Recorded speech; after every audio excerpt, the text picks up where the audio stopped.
Try natin to mga idol. Subukan natin to, yung magpalit ng background.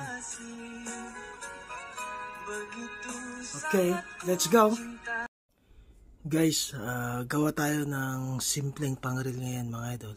Ang gagawin natin ngayon yung kung paano yung mag-iba ng background, yung magpalit ng background.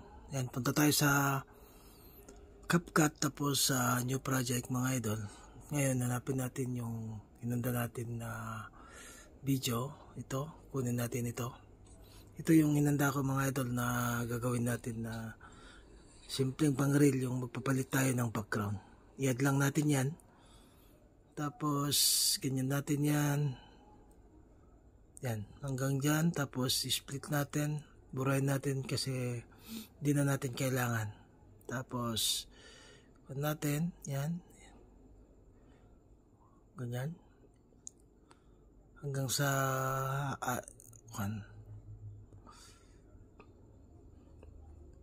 okay.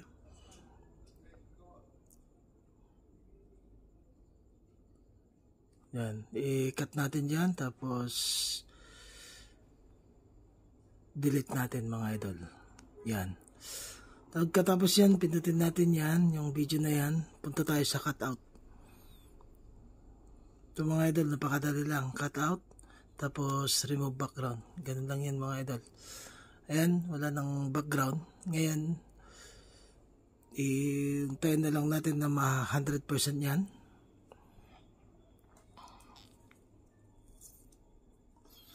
Tapos, i-check lang natin mga idol. Pagka kuha natin yan, punta tayo sa plus. Mag-add tayo kung saan yung gusto nating background.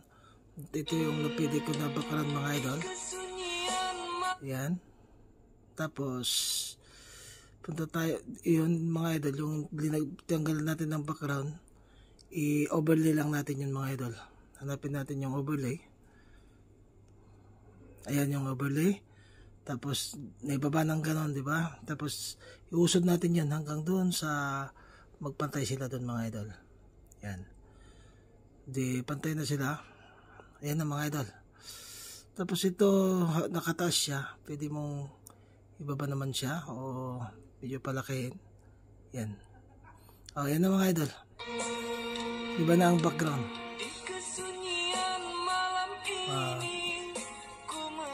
Ganyan na din mga idol. At may pangreel na tayo.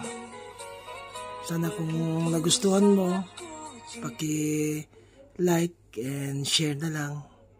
Maraming salamat. Paki-follow. Thank you.